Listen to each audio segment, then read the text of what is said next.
नमस्कार दोस्तों। भारतीय अर्थव्यवस्था से संबंधित कुछ महत्वपूर्ण समितियों को इस वीडियो के माध्यम से हम लोग कवर करेंगे। विगत वर्ष की परीक्षाओं में इन समितियों से प्रश्न पूछा गया है, फिर चाहे वह परीक्षा सिविल सर्विस की हो या फिर ग्रुप डी की हो। तो चलिए शुरू करते हैं। यहाँ पे पहली जो समिति है वो है तारकुंडे एवं गोस्वामी समिति, और ये दोनों समितियां चुनाव सुधार से संबंधित है। यहाँ पे पहली जो तारकुंडे समिति है, इस समिति का गठन 1974 और 75 के समय किया गया था। इस समिति ने चुनाव सुधार से संबंधित अपनी सिफारिशें प्रस्तुत की थी।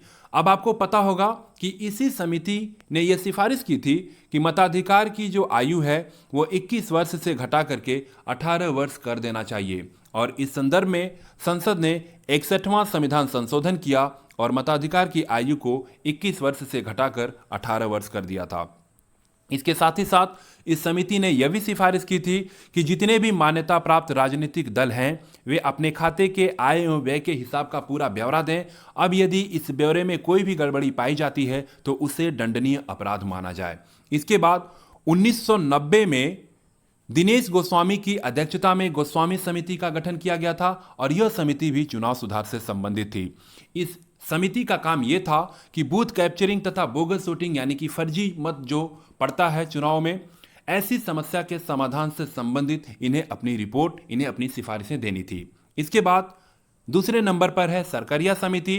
तो यह जो समिति है वह केंद्र राज्य संबंधों से संबंधित इनके शक्ति संतुलन पर इन्हें अपनी रिपोर्ट सौंपनी थी। इसके बाद तीसरे नंबर पर है सच्चर समिति। तो ये जो समिति है यह मुस्लिमों की सामाजिक, आर्थिक व शैक्षणिक स्थिति का अध्ययन करने के लिए इस समिति का गठन किया गया था। चौथे नंबर पर है गायपोरिया समिति, और यह जो समिति है वह बैंकिंग सेवा में सुधार से संबंधित है। देखिए, बैंकों में ग्राहक सुविधा सुधारने के लिए 1990 में एम.एन. गायपोरिया की अध्यक्षता में एक समिति का गठन किया गया था, और इसी समिति की सिफारिश के अनुसार ही बैंकिंग लोकपाल योजना की शुरुआत की गई थी 15 जून 1995 में। अब देखिए, ये तो सैद्धांतिक स्वरूप हो गया। बैंकों और ग्राहकों के बीच में स्थितियां कितनी सुधरी है ये तो सैद्धांतिक स्वरूप है। समितियों ने अपनी सिफारिशें दी, ये बात अलग है। लेकिन व्यवहार में बैंक और ग्राहकों के बीच में कितना संतुलन है, कितना समन्वय है, इन सभी परिस्थितियों से आप भी अवगत हैं, हम भी अवगत हैं। प्राइवेट सेक्टर को तो आप छोड़ ही दीजिए, इनकी हालत तो फिर भी ठीक है। यदि आप किसी सरकारी बैंक में जाते हैं और एक बार में यदि आप गए और आपका काम हो गया, तो समझिए कि वो बैंक और उस बैंक के कर्मचारी आपके लिए किसी देवदूत के समान हैं। हालांकि ये बात जो है केवल काल्पनिक है और काल्पनिक ही शायद रहेगी। चलिए आगे देखते हैं। पांचवें नंबर पर है केलकर समिति, और यह जो केलकर समिति है यह कर संरचना सुधार से संबंधित है। आपको पता होगा कि इसी केलकर समिति ने यह सिफारिश की थी कि जब इस समिति ने अपनी सिफारिश दी तो ये सरकार से कहा कि जो डीजल और एलपीजी जो सिलेंडर है उन पर भी सब्सिडी को धीरे धीरे 4 वर्षों में समाप्त कर देना चाहिए। इसके बाद छठवें नंबर पर है मल्होत्रा समिति, और ये जो समिति है वो बीमा क्षेत्र में सुधार से संबंधित है। इसके बाद 7वें नंबर पर है राजा चलैया समिति, और यह समिति जो है टैक्स सिस्टम में सुधार के लिए गठित की गई थी, और इस संदर्भ में यानी कि टैक्स सिस्टम में सुधार से संबंधित अपनी सिफारिशें इन्हें प्रस्तुत करनी थी।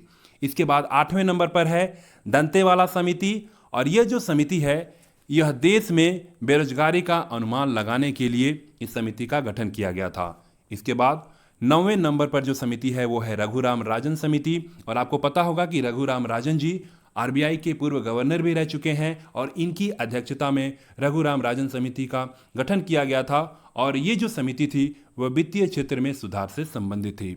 इसके बाद 10वें नंबर पर है नरसिम्हन समिति, और नरसिम्हन समिति जो है बैंकिंग क्षेत्र में सुधार से संबंधित है। यहाँ पे आपको ध्यान ये देना है कि ये जो नरसिम्हन समिति है इस समिति का गठन 2 बार किया गया था। पहली बार 1991 में और दूसरी बार 1998 में।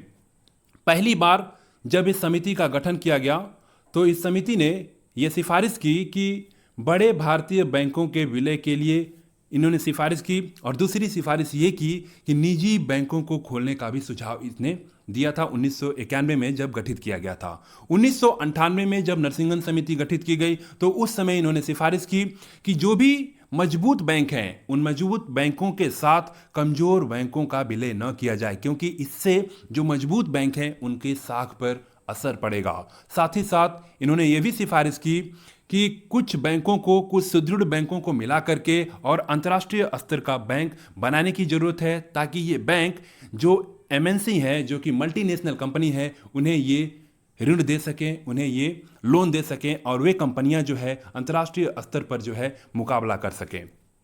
इसके बाद 11वें नंबर पर है सी रंगराजन समिति। और ये जो सी रंगराजन समिति है, ये भुगतान संतुलन के संदर्भ में गठित की गई।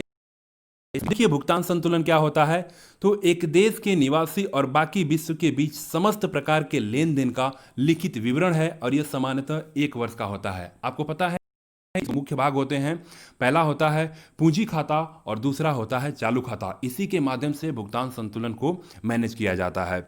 आगे 12वें नंबर पर है सुरेश तेंदुलकर समिति। और यह जो समिति है वह गरीबी रेखा से नीचे की जनसंख्या के आकलन हेतु मानकों के पुनर्निर्धारण के संदर्भ में यह समिति का गठन किया गया था। इसके बाद 13वें नंबर पर है पुंछी आयोग। और यह जो है, यह आयोग भी केंद्र और राज्य से संबंधित है। इसके बाद 14वें नंबर पर है कोठारी आयोग। तो यह आयोग शैक्षणिक सुधार के संदर्भ में था। इसके बाद 15वां नंबर पर है बलवंत राय मेहता समिति। ये थोड़ा सा अलग है। तो ये जो समिति है वो पंचायती राज से संबंधित है। इस तरह से अर्थव्यवस्था से संबंधित कुछ महत्वपूर्ण समितियों को हम लोगों ने कवर करने की कोशिश की है, जो कि परीक्षा के नजरिए से बहुत ही महत्वपूर्ण है। उम्मीद करता हूं आपको ये वीडियो अच्छा लगा होगा और बहुत कुछ जानने को मिला होगा। इस तरह से इस वीडियो में बस इतना ही। तब तक के लिए धन्यवाद। जय हिंद।